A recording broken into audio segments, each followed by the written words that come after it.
বাংলাদেশের শিল্পের ইতিহাসে সবচেয়ে ভয়াবহতম দুর্ঘটনা ঘটল ঢাকার কাছে সাভারে। অনেকেই বলছেন এটি দুর্ঘটনা নয়, এক ধরনের হত্যাকাণ্ড। বাংলাদেশের তৈরি পোশাক খাতের উপর এর সুদূরপ্রসারী কী প্রভাব পড়বে, এ নিয়েই আজ আমাদের অনুষ্ঠান। আজ আমাদের প্যানেলে আছেন প্রধানমন্ত্রীর জনপ্রশাসন বিষয়ক উপদেষ্টা এইচ.টি. ইমাম, বিএনপির জাতীয় স্থায়ী কমিটির সদস্য ও সাবেক মন্ত্রী এম.কে. আনোয়ার, গবেষণা সংস্থা সেন্টার ফর পলিসি ডায়ালগ বা সিপিডির গবেষণা পরিচালক ডক্টর ফাহমিদা খাতুন এবং পোশাক কারখানা মালিকদের সংগঠন বিজিএমইএ সভাপতি আতিকুল ইসলাম।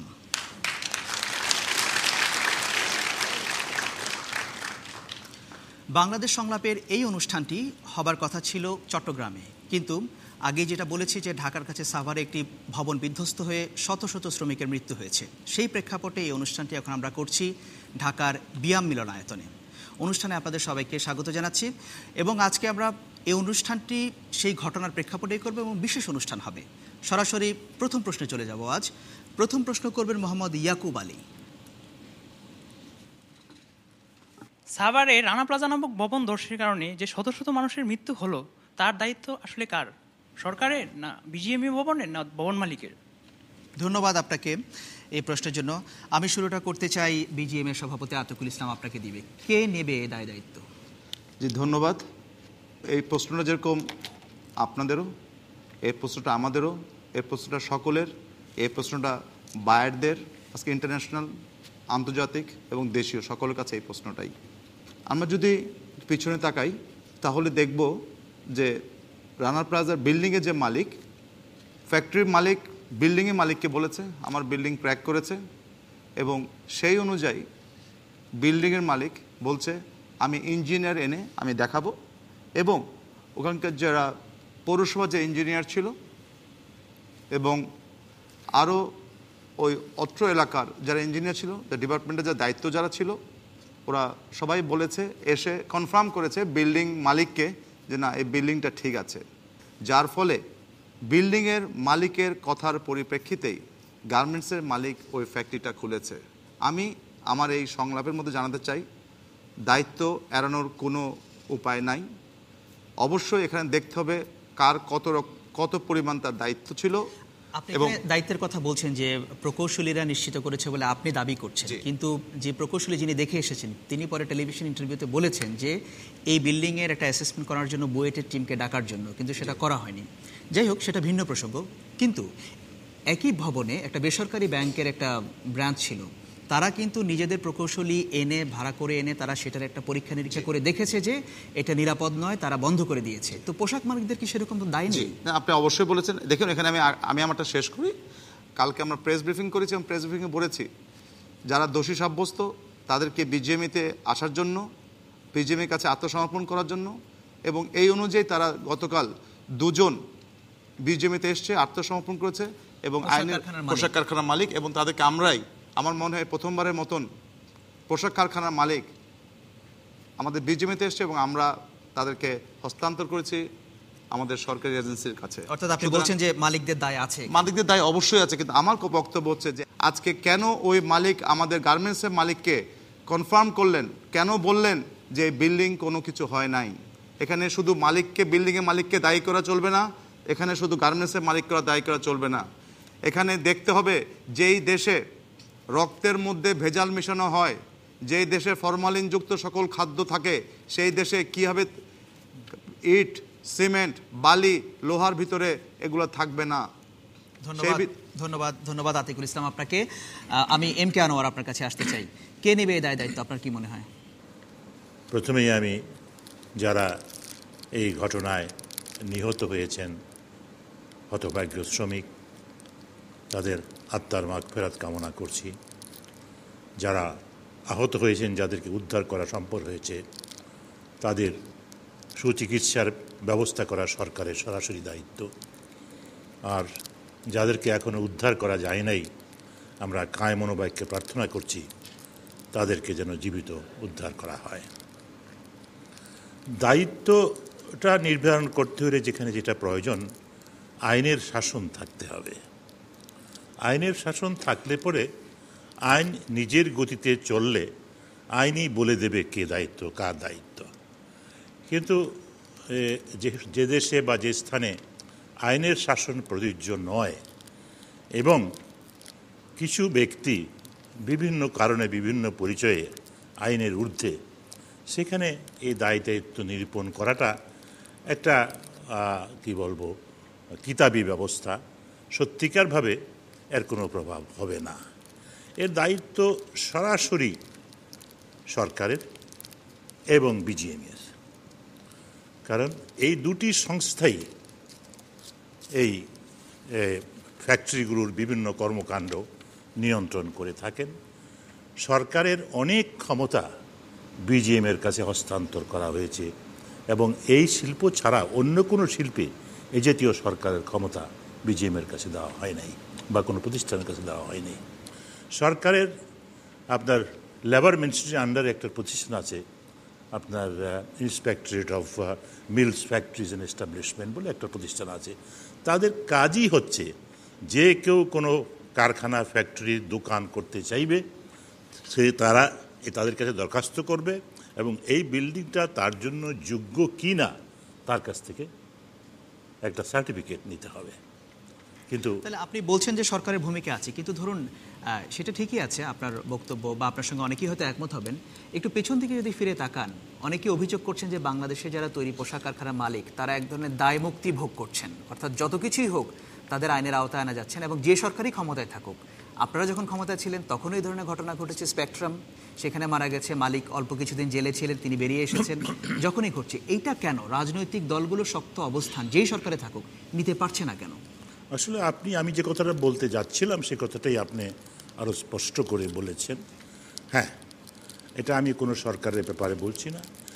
এই গার্মেন্ট ইন্ডাস্ট্রি শুরু হয়েছিল 1978 সালে মাত্র 8 লক্ষ টাকার রপ্তানি দিয়ে, সেটা আজকে $20 বিলিয়ন এসছে এবং সরকার প্রায় সম্পূর্ণভাবেই আমাদের বৈদেশিক মুদ্রা আহরণের জন্য এই শিল্পের উপরে নির্ভরশীল। এই পরিপ্রেক্ষিতে প্রত্যেকটি সরকারই এই শিল্পকে কি বলবো একটু বেশি সহানুভূতির সাথে দেখে আসছেন এবং অনেক ক্ষেত্রে তাদের ত্রুটি বিচ্যুতি কিছুটা হালকাভাবে দেখেছেন। তবে কিছু কিছু ক্ষেত্রে তাদের অ্যাচিভমেন্টও আছে, যেমন চাইল্ড লেবারের ব্যাপারে, শিশু শ্রমের ব্যাপারে।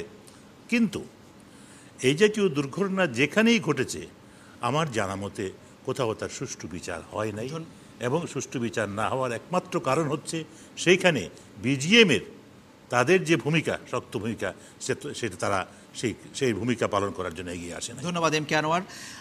আমাদের আরও প্রশ্ন আছে, আসবো। তো এখন আমি দর্শকদের কাছে একটু যেতে চাই এই বিষয়টি নিয়ে যে এর দায় দায়িত্ব কার। অনেকগুলো হাত আমি দেখতে পাচ্ছি, চেষ্টা করছি। প্রথমে আপনি যিনি হাত তুলেছেন, একদম। হ্যাঁ, ধন্যবাদ। আমি এর দায় দায়িত্ব বলতে প্রথম অবস্থায় বলতে পারি ভবন মালিককে। যদি প্রথমে একটা বিল্ডিং করতে হলে রাজুকের থেকে অনুমোদন নিতে হয়, রাজুক যে অনুমোদন দিয়ে থাকে তার উপরে যদি বিল্ডিং করে থাকে তাহলে এটা মালিকের, আমি মনে করব ভবন মালিকের দোষী। এবং যদি রাজুক থেকে যে অনুমোদন দেয় তার উপরে করে, এবং এখানে রাজুকের একটা প্রযোজনা ছিল যেটা ওই বিল্ডিংটা তারা কয়তলা অনুমোদন দিছে এবং কয়তলা এটা করা হয়েছে, এইটা যদি তদন্ত করতো তাহলে আমি মনে করি এই দুর্ঘটনা হতো না। ধন্যবাদ। এই পাশে হাত তুলেছেন, জি। যে এখানে একটা বিষয় খেয়াল করার বিষয়, যে কোথাও যদি কোনো স্থাপনা তৈরি করা হয় সেখানে অবশ্যই ওখানকার পৌরসভা অথবা ওখানকার যে আবাসন বিভাগের দায়িত্ব আসে তাদের কাছে অনুমোদন নিতে হয়। আমরা যতটুকু এখন পর্যন্ত জেনেছি ওই বিল্ডিংটি 6 তলা অনুমোদন ছিল, সেখানে 9 তলা বিল্ডিং করা হয়। এক্ষেত্রে প্রথমত আমরা বলতে পারি যে এখানে কেন 9 তলার অনুমোদন করা হলো এবং সে 9 তলা করতে পারলো, এটা কি সরকারের দায়িত্ব নয়?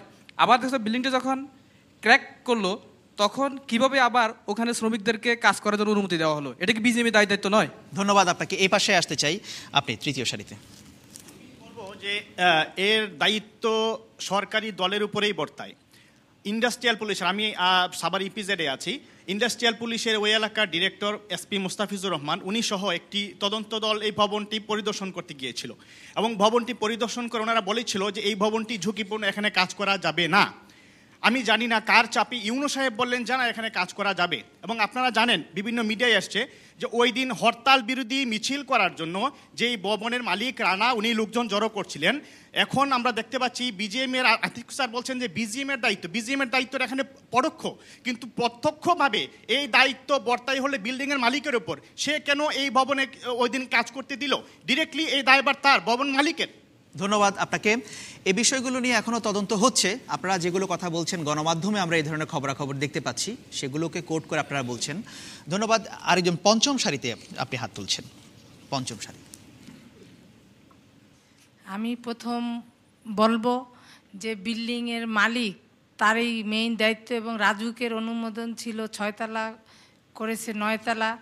তারপরে আমাদের সরকারেরও দায়িত্ব আছে, সাথে কিন্তু বিরোধী দল বিশাল একজন ব্যাপার, তাদেরও দায়িত্ব আছে। তারা এড়ায় গেলে চলবে না, তাদেরও বিশাল দায়িত্ব। এই বিল্ডিং এবং বিজিএম এর যে প্রধান, সব কিছু মিলে আমি চাই প্রথম তাদের সুন্দর এবং সুষ্ঠু বিচারক, ভবিষ্যতে এইরকম নিরীহ প্রাণ যেন ঝরে না যায়, মা বোন যেন না যায়, এটাই আমার জনগণের কাছে আমার আবদার। ধন্যবাদ আপনাকে।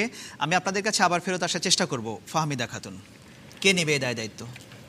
অনেক ধন্যবাদ। অনেকেই বললেন যে বিভিন্ন গোষ্ঠী কিংবা বিভিন্ন সরকার, মালিক ইত্যাদিকে লক্ষ্য করে আমি একটু বড় চিত্রটা তুলে ধরতে চাই। সেটা হচ্ছে যে যদি আপনি দেখেন যে কি কারণে এটা হয়েছে, তাহলে কিন্তু আমরা আস্তে আস্তে ধরতে পারবো যে কারা এটার পিছনে দায়ী।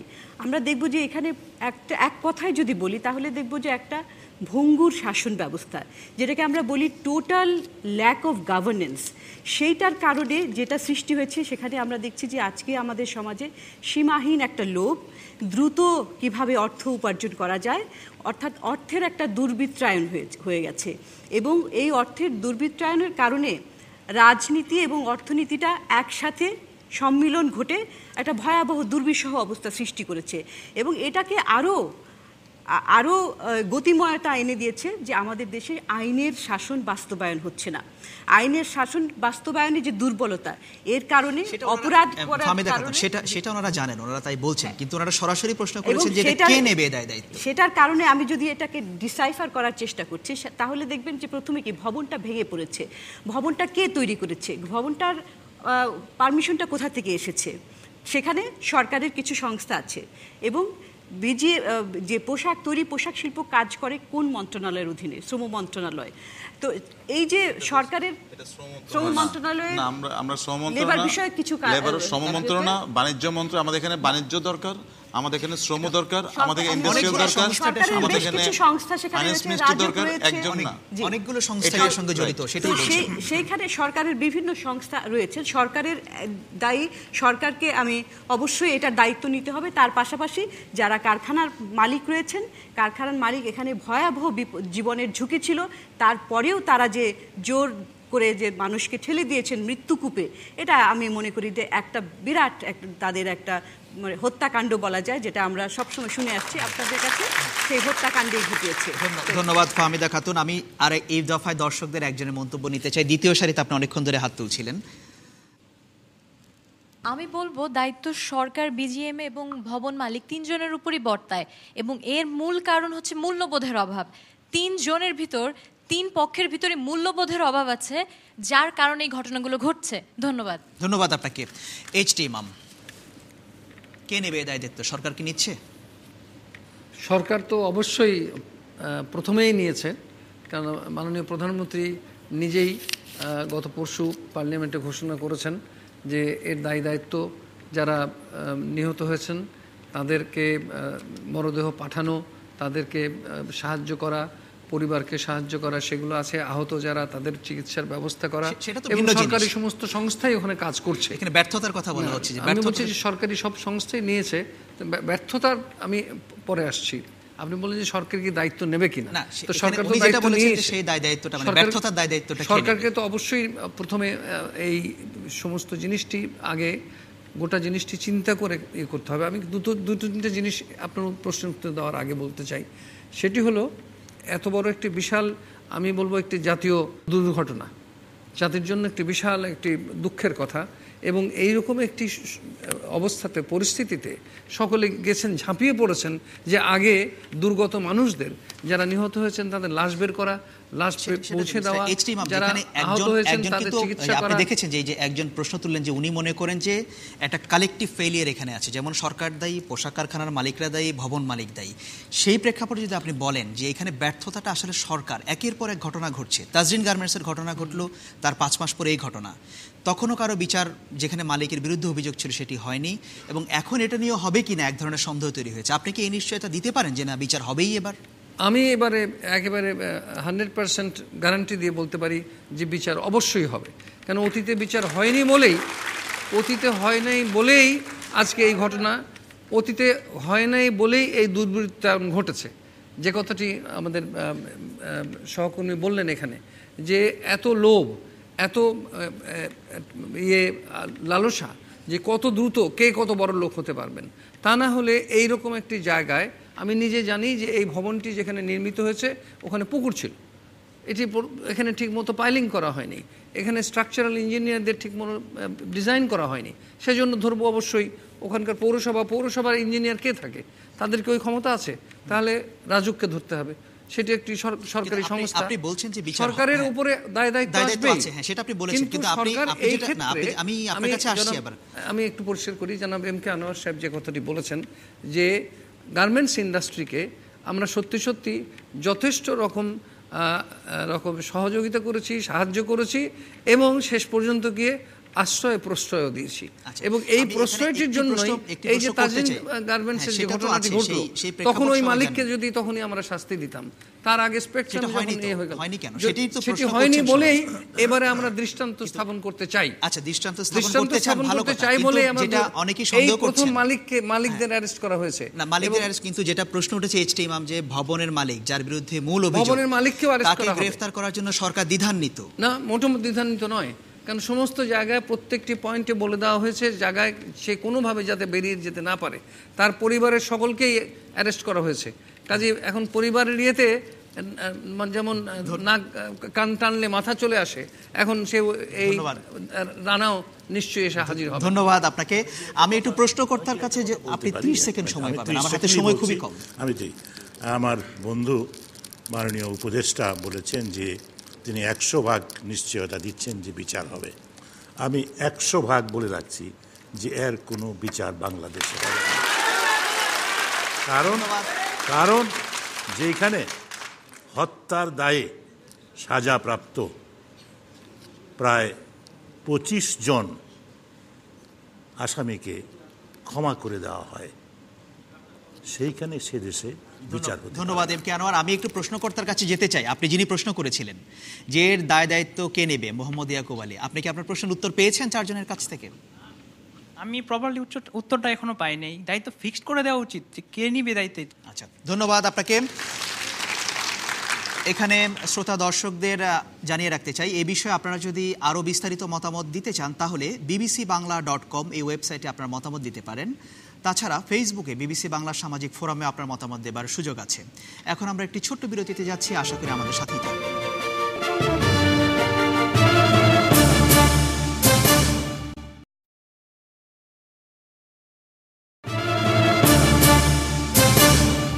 বিরতির পর আবারও ফিরে এলাম। আপনারা দেখছেন বিবিসির বাংলাদেশ সংলাপ। সাথে থাকার জন্য অসংখ্য ধন্যবাদ আপনাদের। এবারে পরের প্রশ্নে যাচ্ছি। পরের প্রশ্ন করবেন তাহমিনা রহমান। আমার প্রশ্ন হচ্ছে, ধনী দেশের ক্রেতাদের সস্তায় কাপড় দেওয়ার লক্ষ্যে বাংলাদেশের গরিব শ্রমিকদের স্বার্থ আর কতদিন উপেক্ষা করা হবে?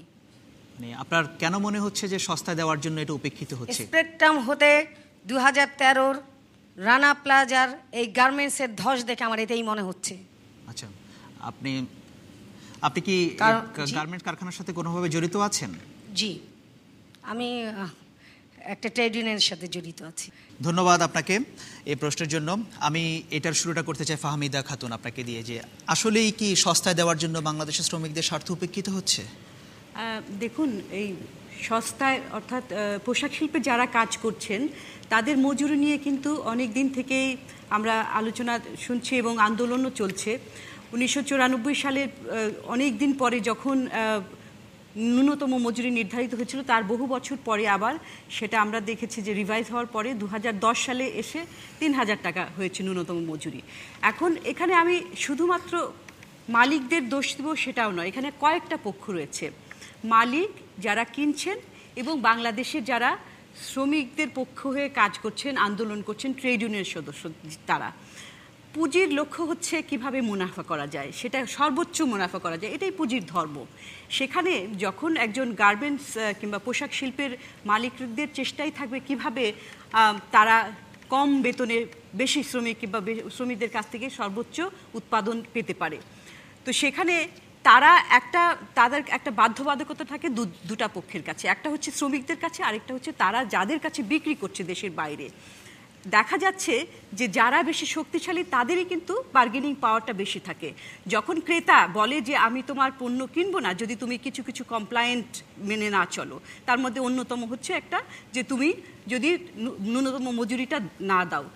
শ্রমিক আন্দোলনে যারা জড়িত রয়েছেন তারা কিন্তু অনেক সময়ই রাজনৈতিক দলের লেজুর ভিত্তি হয়ে দাঁড়িয়েছে, যার ফলে তাদের আন্দোলনটা অনেকখানি দুর্বল হয়ে গেছে। তারা বার্গেনিং পাওয়ার যখন টেবিলে বসে তখন কিন্তু তারা সেই এখানে এখন যে প্রশ্নটা উঠছে, মানে আজকে এই মুহূর্তে যে প্রশ্নটা, একটা তো বেতনের প্রশ্ন আছে, কিন্তু যেটা বলা হচ্ছে যে কাজের পরিবেশটাই নিরাপদ নয়। বেতন একটা প্রসঙ্গ, আর কাজের ক্ষেত্রে নিরাপদ পরিবেশ পাও সেটা আরেকটা প্রসঙ্গ। আপনার কি মনে হচ্ছে যে মালিকরা বেশি লাভের জন্য, কম পয়সায় কারখানা চালার জন্য কাজের পরিবেশটাকে নিরাপদ করছেন না? দেখুন, 90-এর দশক থেকে এই আজকে 2010, 11, 12, 13-তে এসে আমি বলবো যে কারখানার কমপ্লায়েন্স অনেকাংশে উন্নত হয়েছে। সব কারখানায় যে এইরকম তা নয়। এখানে রয়েছেন বিজিএমই এর সভাপতি, উনি আরও বলতে পারবেন। আমরা বিভিন্ন কারখানায় যেও দেখেছি, কিন্তু বেশিরভাগ কারখানায় রয়েছে সবগুলি কিন্তু দৃষ্টিগোচরে আসে না। সে সমস্ত কারখানার কাজ হচ্ছে যে তারা কিভাবে স্বল্প বেতনে স্বল্প মজুরিতে শ্রমিকদের কাছ থেকে উৎপাদন বেশি নিতে পারে। তো সেই জন্য সব নির্বিশেষে সব কারখানা একভাবে চলে তা না, কিন্তু তাদের একটা লক্ষ্যই থাকে যে কিভাবে স্বল্প মজুরিতে শ্রমিকদেরকে করা যায়। এবং বাংলাদেশের যে এই পোশাক শিল্পের যে এই বাংলাদেশের বিদেশি যে আমাদের যে বৈদেশিক মুদ্রা রিজার্ভ আসছে, সেখানে এই যে শ্রম ঘামের তৈরি করা যে শ্রমিকদের যে উৎপাদন, সেটাই কিন্তু অন্যতম একটা উপাদান হিসেবে কাজ করছে। ধন্যবাদ আপনাকে। আমি আসতে চাই বিজিএম এর সভাপতি আতিকুল ইসলাম। জি, ধন্যবাদ। দেখুন, আমাদের আজকে যদি আমি বলি আমাদের শ্রমিক শর্টেজ কত, আজকে শ্রমিক শর্টেজের পরিসংখ্যান হচ্ছে 30%।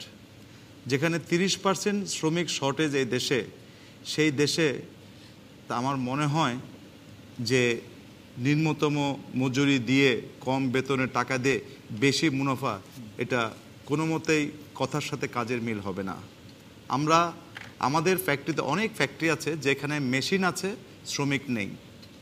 সেখানে সে কিভাবে সস্তা দামে শ্রমিক নিয়ে সে কাজ করবে আমি জানি না, আমার জানা মতো নেই। সুতরাং আপনি যেটা বলছেন এখানে যে না, আমি যে প্রশ্নটা বলছি, যেটা ওনাকেও বলছিলাম যে আজ এই মুহূর্তে যে প্রশ্নটা বড় হয়ে দেখা দিয়েছে, বেতন কত দিচ্ছেন সেটা একটা বিষয়, কিন্তু একজন শ্রমিক কারখানায় গিয়ে নিরাপদ থাকতে পারছেন না, উনি বুঝতে পারছেন না যে উনি নিরাপদে জীবিত বেরোয় আসতে পারবেন কিনা। এই পরিস্থিতি কেন? এটা আপনি যত ভাবে বলছেন, অবশ্যই আমি প্রথমেই বলেছি আমরা দুঃখ প্রকাশ করি, শোক প্রকাশ করি, লাশের পরে এত লাশ, এটা আমরা কেউ চাই না।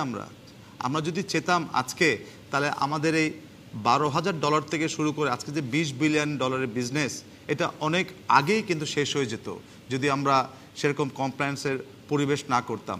আজকে আমাদের বাংলাদেশে সবাই আগে জানতাম যে যারা বাজেট স্টোর, যারা কিছু কিছু বাজেট স্টোর আছে, যেরকম আমরা অনেকেই জানি বাজেট স্টোর যারা সস্তায় কাপড় বিক্রি করেন বিদেশে, আমরা ব্র্যান্ডিং আনতে পারি না, কিন্তু অনেক ব্র্যান্ডের ক্রেতারাও কিন্তু আমাদের বাংলাদেশে এসছে। মার্কস অ্যান্ড স্পেন্সারের মতন, লালফ লরেনের মতন, ওরা যখন এই দেশে আসে তখন ওরা প্রত্যেকটি ফ্যাক্টরিটা দেখে কমপ্লায়েন্স কি কমপ্লায়েন্স না। আমি আপনাকে বলি, যেই ফ্যাক্টরিটা ধসে গিয়েছে সেই ফ্যাক্টরিটা স্পেনের এলকট, একটি নামকরা বাইং অফিস এবং সবচেয়ে বড় চেইন স্টোর স্পেনের মধ্যে। সে কি তার ফ্যাক্টরি দেখার আগে সে কি তার কমপ্লায়েন্স দেখে নাই?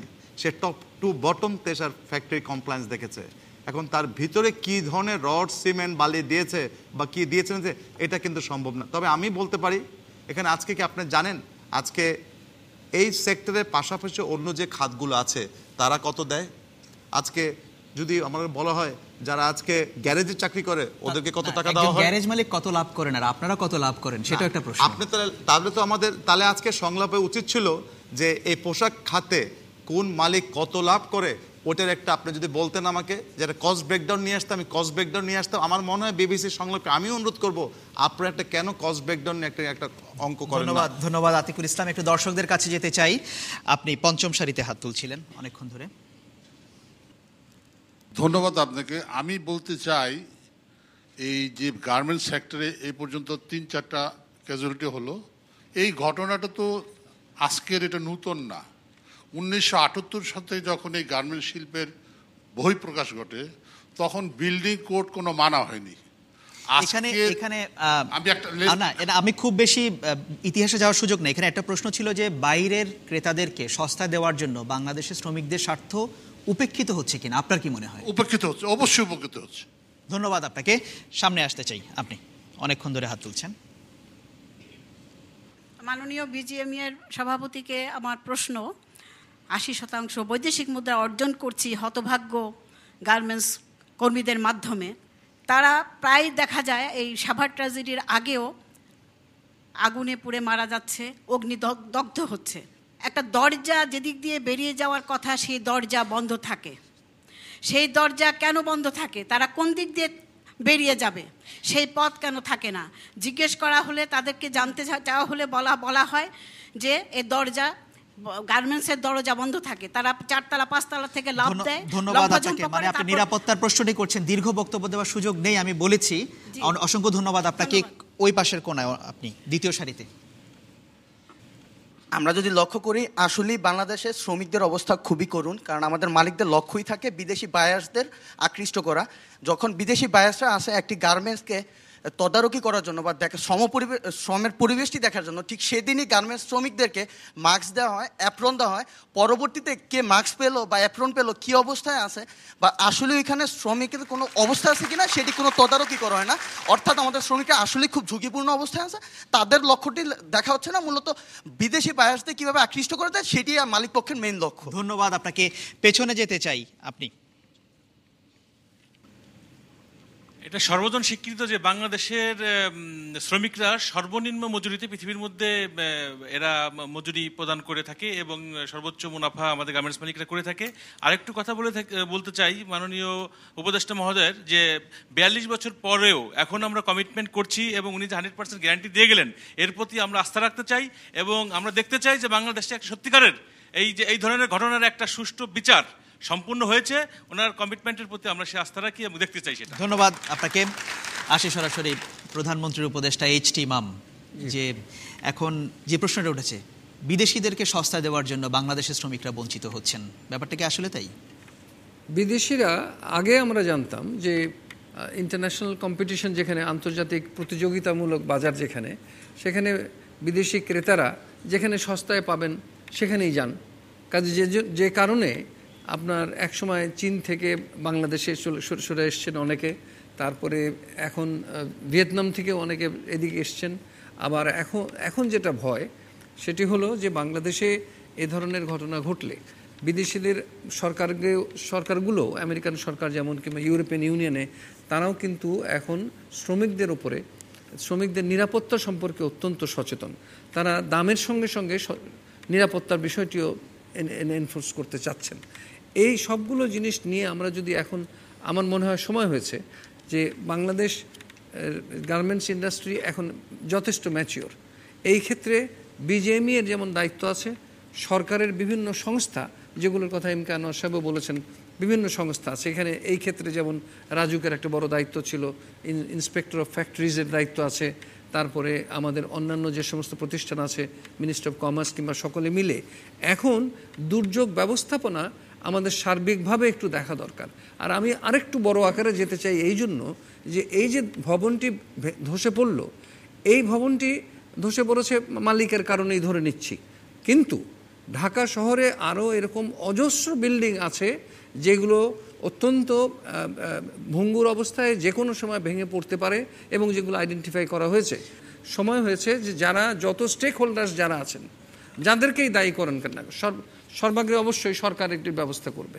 সরকার এখানে যারা নিহত হয়েছেন তাদের ক্ষতিপূরণ দেওয়ার ব্যবস্থা সরকার দেবেন, বিজিএমইএ থেকে দেবেন, অন্যান্য কর্পোরেট সোশ্যাল রেসপন্সিবিলিটি তারা করবেন। যাদের চিকিৎসা দরকার চিকিৎসার ব্যবস্থা সরকার করবেন, অন্যরা করবেন। এরপরেও বড় প্রশ্ন উঠবে রিহ্যাবিলিটেশন।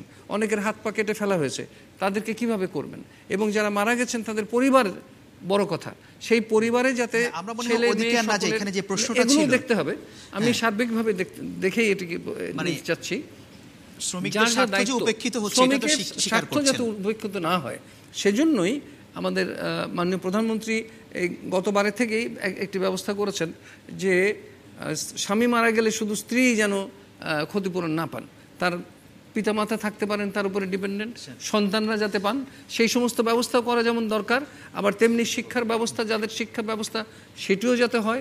আবার একই সাথে যারা অন্যান্য যারা দায়ী তাদেরকে যাতে আমরা ফোর্স করতে পারি। ধন্যবাদ। আমি এই কাজগুলো করার জন্য আমি এম কে আনোয়ারের কাছে যেতে চাই, আমার হাতে সময় খুবই কম, পরে আরো প্রশ্ন আছে, যেতে হবে। এম কে আনোয়ার, আপনার যে প্রশ্নটি উঠানো হয়েছে যে আমাদের গার্মেন্টস ইন্ডাস্ট্রির শ্রমিকরা ন্যায্য মজুরি পায় কিনা এবং এ সম্পর্কে সাধারণভাবে এই দুটো ভাগে আমি ভাগ করব।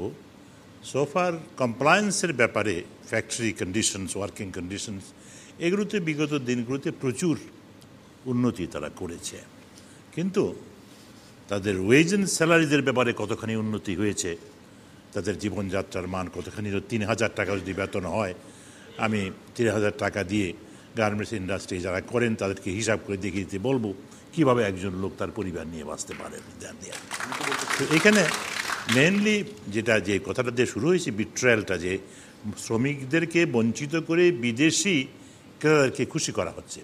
অবশ্যই বিদেশি ক্রেতাদেরকে খুশি করতে হবে তার বিক্রি করার জন্য, কিন্তু সেখানে শ্রমিকদের স্বার্থ রক্ষার জন্য যেভাবে যে বিধি ব্যবস্থা থাকে সেই ব্যবস্থাগুলো কার্যকর হয় নাই। প্রথম হচ্ছে সরকার নিজে, দ্বিতীয় হচ্ছে ট্রেড ইউনিয়ন, তৃতীয় হচ্ছে বিজিএমইএ। এই তিনটি সংস্থারই সুনির্দিষ্ট আইনগত দায় দায়িত্ব আছে শ্রমিকদের মজুরিকে। এটা কেউই এটা শ্রমিকদের পক্ষে ব্যবহার করেন নাই, যার ফলে আজকে আপনার প্রায় 15-20 বছর পরে একবার বোধহয় শ্রমিকদের ন্যূনতম মজুরি বাড়ানো হলো। ধন্যবাদ। আমাদের পয়েন্টটা কিন্তু ভিন্ন, যে বাইরের ক্রেতাদেরকে দেওয়ার জন্য স্বার্থটা কেন আমরা ছেড়ে দেব। স্টেজ একটা কথা ছিল যে আমাদের শেয়ার ছিল 80-এর দিকে 0% অফ দি ওয়ার্ল্ড এক্সপোর্ট। আজকে আমরা প্রায় 5%-এ বোধহয় চলে এসেছি। এটা আসতে গিয়ে অন্যের কাছ থেকে শেয়ার আমাদেরকে আনতে হয়েছে, সেই জন্যই আমাদের কিছুটা আপনাদেরকে ছাড় দিতে হয়েছে, এবং এই ছাড়টা সম্পূর্ণভাবেই শ্রমিকের মজুরি থেকে গিয়েছে। এই হচ্ছে ব্যাপারটা। ধন্যবাদ আপনাকে। আতিকুল ইসলাম, আপনি 30 সেকেন্ড সময় পাবেন। আমি দর্শকদের কাছে আবার আপনারা যতই বলেন আমরা শ্রমিক কম দিচ্ছি কেন, তা আমার প্রশ্ন থাকবে, এখানে আমাদের এসটিএম সাহেব আছেন, এম কে আনোয়ার সাহেব, দুইজনই সরকারে ছিলেন, তা আমার প্রশ্ন থাকবে, অন্ন, বস্ত্র, বাসস্থান, শিক্ষা, খাদ্য, যে 5টি যে মৌলিক অধিকার আছে, সেই 5টি মৌলিক অধিকার আমরা জানি যে সামাজিক নিরাপত্তা বলার নামে একটা বাজেট থাকে প্রত্যেক সরকারের, এবারটা প্রায় 18,000 কোটি টাকার মতো আছে। তা আমার প্রশ্ন, যে শ্রমিকরা 80% ফরেন কারেন্সি ইনকাম করে, তাদের জন্য কেন আমরা এই স্বাস্থ্যের জন্য কেন একটা শ্রমিক তার প্রাইভেট হাসপাতালে যায়, কেন ঢাকা মেডিকেল কলেজের মতো আরো কেন সরকারি হাসপাতাল কেন হয় না কেন? নো, এটা তো সরকারের বাজেট আছে। আজকে আমার কথা হচ্ছে, সরকার কি এই বাজেটটা তাদের নিজস্ব পলিটিক্যাল যারা আছে, এখানে আওয়ামী লীগ আছে, তাদেরকে দিচ্ছে? তারা কেন বাসস্থান করবে না? তারা কেন হাসপাতাল করবে না? এটা আমাকে বলতে হবে এগুলো। আচ্ছা, ধন্যবাদ। আমি দেখি অন্য আর কোনো প্রশ্ন আছে কিনা। ফাহমিদা খাতুনের কাছে আমি যেতে চাই। আমার সময় কিন্তু শেষ। আমি একটি তথ্য দিতে চাই। আচ্ছা, আপনি 30 সেকেন্ড। তথ্যটি হলো, মাত্র গত বুধবারে আমাদের ন্যাশনাল ইকোনমিক কাউন্সিলে একটি বড় প্রস্তাব পাস হয়েছে শ্রমিকদের জন্য বাসস্থান আশুলিয়ায়।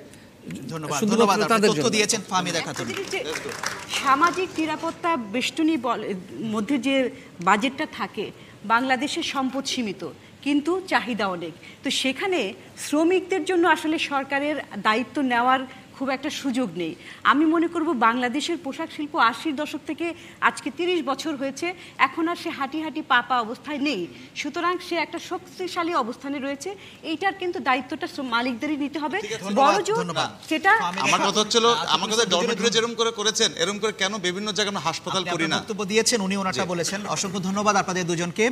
এখানে শ্রোতাদের আবারও মনে করিয়ে দিতে চাই, বিবিসির বাংলাদেশ সংলাপের আগামী অনুষ্ঠানগুলোতে আপনারা যদি অংশ নিতে চান তাহলে আপনি টেলিফোন অথবা SMS করতে পারেন 01-752-777-222 এই নম্বরে। তাছাড়া আপনি ইমেলও করতে পারেন। ইমেল করার ঠিকানা সংলাপ@bbc.co.uk।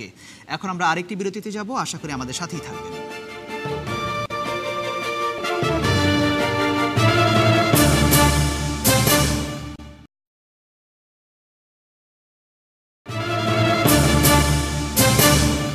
বিরতির পর আবারও ফিরে এলাম। আপনারা দেখছেন বিবিসির বাংলাদেশ সংলাপ। সাথে থাকার জন্য অসংখ্য ধন্যবাদ আপনাদের।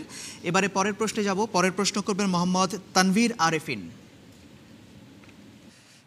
সম্মানিত প্যানেলবৃন্দের কাছে আমার প্রশ্নটি হচ্ছে, বাংলাদেশের পোশাক শিল্পে সর্বশেষ দুর্ঘটনাটির পর রপ্তানি বাণিজ্য এবং মার্কিন যুক্তরাষ্ট্রে জিএসপি সুবিধা পাওয়ার ক্ষেত্রে এর কি প্রভাব পড়বে? ধন্যবাদ। ধন্যবাদ আপনাকে আপনার এই প্রশ্নের জন্য। আমি সরাসরি চলে যেতে চাই ফাহমিদা খাতুন, আপনার কাছে কি প্রভাব পড়বে এটি রপ্তানির ক্ষেত্রে বা জিএসপি সুবিধা? আমার কাছে তো মনে হয় আমরা ইতিমধ্যে বিভিন্ন মিডিয়াতে, পত্রপত্রিকায় আমরা আমাদের দেশে বিদেশি যারা আছেন, বিদেশি রাষ্ট্রদূতরা আছেন, তারা কিন্তু তাদের প্রতিক্রিয়া ব্যক্ত করেছেন। আমরা এখন একটা খুবই, বিশেষ করে মার্কিন যুক্তরাষ্ট্রের বাজারে প্রবেশের ক্ষেত্রে একটা খুবই নাজুক অবস্থা রয়েছে। আমাদের জিএসপি হিয়ারিং চলছে এবং একটা সিদ্ধান্ত গ্রহণ অবিলম্বে হবে। এইরকম একটি পরিস্থিতিতে আমরা কিন্তু এই একটা ভয়াবহ দুর্ঘটনার মধ্যে পড়লে এটা স্বাভাবিকভাবে এটার অভিঘাতটা নেতিবাচক হবে।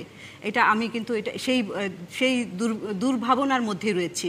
এবং তার পাশাপাশি আমাদের যে আরেকটি বড় বাজার ইউরোপীয় ইউনিয়ন, সেখান থেকেও কিন্তু আমরা বিরূপ প্রতিক্রিয়া পেয়েছি। সুতরাং আজকে দেখুন, একটার পর একটা যদি ঘটনা ঘটতে থাকে, আস্তে আস্তে কিন্তু তারা অন্যদিকে চলে যেতে পারবে। যে সুযোগটা আমরা 80-র দশকে পেয়েছিলাম অন্য জায়গা থেকে আসার পরে, এটা আমি মনে করি যে এটার প্রভাবটা নেতিবাচক পড়বে এবং সেটা অন্যান্য বায়ারের ক্ষেত্রেও কিন্তু প্রভাব। ধন্যবাদ ফাহমিদা খাতুন আপনাকে। আতিকুল ইসলাম, এটা কি কোনো প্রভাব পড়া শুরু হয়েছে? অবশ্যই। জিএসপি আমেরিকাতে, জিএসপি আমরা জানি অলরেডি $26 মিলিয়ন ব্যবসার মধ্যে ইনভলভ, অর্থাৎ 0.05% আমেরিকাতে ইনভলভ এই জিএসপি পেপার। কিন্তু জিএসপিটার ইম্প্যাক্ট যেটা আছে, ভাবমূর্তি, দেশের ভাবমূর্তি, এতে দেশের ভাবমূর্তি অবশ্যই ক্ষুণ্ণ হবে। এবং আমি বলবো যে আজকে বিশ্বের কেন আজকে সবগুলা চ্যানেল, অবশ্যই সাংবাদিক যারা আছেন, আপনারা যারা আছে, সবাই খুব ভালো কাজ করছে, কিন্তু এই যেই ধরনের লাশের চেহারা দেখাচ্ছি আমরা, যেই ধরনের বিভৎস চেহারা দেখাচ্ছি, একটা টিভি চ্যানেল যখন আমরা থাকি তখন এখানে আমাদের পরিবার থাকে, সবাই থাকে, বাচ্চারা থাকে। ভিন্ন জিনিস। এখানে যে প্রশ্নটা আছে সেটার উত্তর যদি আমি বলছি না প্রভাব, এটা বলছি এই জন্য কন্টিনিউয়াস যখন টিভিতে যখন থাকে, এটার কিন্তু প্রভাব কিন্তু আছে। আপনি ভিন্ন জিনিস বললে এড়ায় দেওয়া হবে না। কিন্তু আপনারা কেন আমরা একই জিনিস কন্টিনিউয়াসলি দেখাচ্ছি, এইটা তো দেশের ভাবমূর্তি নষ্ট হচ্ছে। সুতরাং যেখানে আমাদের জিএসপি আর কিছুদিন পরে হিয়ারিং হবে, আমাদের কোশ্চেনগুলো এসেছিল, আমরা কোশ্চেনগুলোর উত্তর আমরা দিয়েছি এবং 30 এপ্রিলের মধ্যে তারা রিভিউ করবে এবং 15 জুনের মধ্যে তাদের উত্তরটা তারা দিবে। আমি এই জন্যই বলছি, আমাদেরকে দেশকে নিয়ে চিন্তা করলে আমাদের চিন্তা করতে হবে দেশকে আমরা কিভাবে সবাই মিলে বাঁচাতে পারি, দেশের ভাবমূর্তি আমরা কিভাবে রক্ষা করতে পারি। এটা কি আপনাদের মধ্যে কোনো, আপনারা এখন উদ্বিগ্ন? অবশ্যই উদ্বিগ্নতা হওয়া স্বাভাবিক, কারণ তাজরিন ঘটনার পরে আরেকটি ঘটনা ঘটে গেল, 5 মাসে 150 দিনের ভিতরে আরেকটি ঘটনা ঘটে গেল। এটা তো আমাদের যে মার্কেট যেটা আছে, আমাদেরকে বুঝতে হবে যে আমাদের গার্মেন্টসের, আমাদের লোকাল গার্মেন্টস না, আমরা এক্সপোর্ট করি বিদেশে। যতগুলো প্রেস মিডিয়া আছে আজকে দেখুন না কেন, 26 জন নিউ ইয়র্কে বাচ্চাকে মেরে ফেলছে, কই 26টা বাচ্চার চেহারা কি আমরা একটা দেখতে পেরেছি? আমরা কিন্তু একটা চেহারা দেখতে পারিনি। এটা রিলেটেড আছে ভাবমূর্তির সাথে। আমি অনুরোধ করব প্রত্যেক প্রেস মিডিয়া যারা আপনারা আছেন, আপনারা অবশ্যই আপনারা তথ্য দিবেন, উপাত্ত দিবেন, এই ধরনের কাজ করব। কিন্তু এই ধরনের যে ইম্প্যাক্ট, যেটা দেশের ভাবমূর্তি নষ্ট হবে এবং ভাবমূর্তি নষ্টর সাথে আমাদের এই জিএসপি বলি, যা কিছু বলি, সব নষ্ট করছে। ধন্যবাদ আপনাকে, মনে হয় আমার দেখতে হবে। অসংখ্য ধন্যবাদ। দ্বিতীয় সারিতে আপনি, খুব সংক্ষেপে, রপ্তানির উপর কোনো প্রভাব পড়বে কিনা আপনার কি মনে হয়? অবশ্যই পড়বে রপ্তানির উপর প্রভাব। আচ্ছা, অসংখ্য ধন্যবাদ। তার সামনে আপনি একজন হাত তুলেছেন। ধন্যবাদ। আমি বিজিএমই সভাপতি আজকের সাহেবের সাথে মত বিনিময় করে একমত হতে চাচ্ছি। বিষয়টা হচ্ছে যে আমরা সবাই অত্যন্ত দুঃখিত যে যেরকম একটা ট্র্যাজেডি সাভারে ঘটেছে, এবং এটা আমার মনে হয় এমন কোনো মানুষ আছে যে যার শ্বাসরুদ্ধ হয়নি। কিন্তু আমরা যারা বিজনেস করছি, আমরা যারা গার্মেন্টস ট্রেডে আছি, আমাদের সবারই মা ভাই বোন আছে এবং আমরা মনে করি শ্রমিকরা আমাদের ছেলে মেয়ে ভাই বোন। আমরা কখনোই চাই না আমাদের শ্রমিক কোনোভাবে ক্ষতির অবস্থায় পড়ে যাক। তারপর যেটা হচ্ছে সেটা সামগ্রিক একটা চেইন সিস্টেম। এটা একমাত্র বিজিএমইকে দোষারোপ করলে হবে না, মালিককে দোষারোপ করলে হবে না। এটা দীর্ঘ একটা চেইন সূত্রতা আছে। সেটা নিয়ে আলোচনা হয়েছে, এখন এটা কি কোনো প্রভাব পড়বে? সেই ক্ষেত্রে আমি সেটাই বলতে চাচ্ছি, সেই ক্ষেত্রে যেমন আজকে 4 দিন আমরা ফ্যাক্টরি চালু রাখতে পারছি না, তো আমাদের বায়ারদের সাথে একটা কমিটমেন্ট থাকে শিপমেন্ট করার। যেমন আমার একটা শিপমেন্ট আছে 28 তারিখে, আমি পারবো না। আপনি গার্মেন্টস ব্যবসার সাথে আছেন। এবং গতকাল আমার আদাবড় ফ্যাক্টরি আমার সমস্ত গ্লাসগুলো ভেঙে দিয়েছে ঢিলে, এবং আগুন পর্যন্ত চলে এসেছিল। র্যাব এবং পুলিশে সেটাকে সেভ করেছে। তো আমার একটাই আবেদন থাকবে পুরো জাতির কাছে, দেশের কাছে, যেটা আমাদের সামগ্রিক একটা কষ্ট, আমাদের সবাই মিলে মোকাবেলা করতে হবে, কাউকে দোষারোপ না করে আমরা সবাই কাঁধে কাঁধ মিলিয়ে এটা মোকাবেলা করতে। ধন্যবাদ, অসংখ্য ধন্যবাদ আপনাকে। পেছনে যেতে চাই, যে আপনি রপ্তানির উপরে যে প্রভাব পড়ার কথাটা এসছে, এই বিষয়টা নিয়ে আমার মনে হয় যে আমরা যেখানে অনেক এডুকেটেড পারসন অ্যাডভান্স কমেন্ট করে বিষয়টাকে নেগেটিভ দিকে কনভার্ট করার কোনো ওয়ে নাই। আমরা আশাবাদী যে রপ্তানির উপর কোনো ব্যাড ইফেক্ট না পড়ুক, আমরা অবশ্যই খুব বেশি আশাবাদী। ধন্যবাদ আপনাকে। আপনি সংক্ষেপে কি প্রভাব পড়তে পারে আপনার কি মনে হয়? যে প্রসঙ্গ নিয়ে এখন কথা হচ্ছে সেই প্রসঙ্গের সাথে আমি একটু অ্যাড করতে চাই যে তাজরিন ফ্যাশনস এবং রানা প্লাজা ট্র্যাজেডির পর আশঙ্কা করা যায় যে ফরেন বায়ার্সরা আমাদের প্রতিযোগী দুটি দেশ ইন্ডিয়া এবং চায়নায় তাদের ইনভেস্টমেন্ট সরিয়ে নিতে পারে। যদি এই আশঙ্কা সত্যি হয় তাহলে এর বিপরীতে বিজিএমইএ এবং বিকেএমইএ এর পরবর্তী অল্টারনেটিভ কর্মসূচি কি হবে? ধন্যবাদ আপনাকে। আমি আসতে চাই এম কে আনোয়ার আপনার কাছে। যে অনেকেই বলছেন যে একটা প্রভাব পড়তে পারে, কিভাবে বেরিয়ে আসা যায় এখান থেকে? এখন প্রভাব একটা হয়তো স্বল্প মেয়াদে একটা প্রভাব পড়তে পারে, তাদের কিছু কমিটমেন্ট আছে সেগুলো হয়তো ফেল করতে পারে ইত্যাদি। তবে দীর্ঘমেয়াদে আমার আশা এবং বিশ্বাস যে এতগুলি ঘটনার পরে বিজিএমইএ এবং সরকার তারা আরও বেশি সচেতন হবেন। এখন আমাদের জিএসপি সুবিধার যে আঙ্কিক অঙ্কটি সেটা খুব বড় নয়, আবার 0.05% বোধ হয় এরকম, আবার 26 মিলিয়নের মতো, কিন্তু এর একটা প্রভাব আছে বিশ্ববাজারে, আমেরিকার বাইরেও একটা প্রভাব বিস্তার করে, যেটা আমি যখন বলেছেন সেটাতে এখন এই সুযোগে যখন তারা জিএসপি সুবিধা নিয়ে আলোচনা করছে, আমাদের দেশে আরও কিছু রাজনৈতিক সমস্যা রয়ে গেছে, সেগুলোও তারা বিবেচনায় নিয়েছে। এর সাথে এটা একটা নতুন ফ্যাক্টর হিসাবে অবশ্যই যোগ। আপনি তাহলে অতটা হতাশাবাদী নন যেটা দীর্ঘমেয়াদী কোনো প্রভাব পড়বে? আমরা কাটিয়ে উঠতে পারবো বলে আমি আশা করি। ধন্যবাদ। এইচ.টি. ইমাম, কি মনে হয় আপনার? আমি অনেকটা এই বিষয়ে একমত যে স্বল্প মেয়াদে কিছু একটা এটার নেগেটিভ ইম্প্যাক্ট হবে। যেমন এখান থেকে হয়তো মায়ানমারে যাওয়ার চেষ্টা হবে কিংবা অন্যান্য জায়গায় ভিয়েতনামে কিছু যাবে, কিন্তু গেলেও বাংলাদেশের এখন যে এই গার্মেন্টস ইন্ডাস্ট্রিতে কোয়ালিটেটিভ অর্থাৎ গুণগত যে মানের উন্নতি হয়েছে, যার ফলে বড় বড় কোম্পানিগুলো যারা বায়ার্স যারা তারা নিজেরাও কিন্তু তাদের স্বার্থেই এখন এগিয়ে আসবেন যাতে এখানে এই সিকিউরিটি নিরাপত্তার বিষয়টি কমপ্লায়েন্স হয়।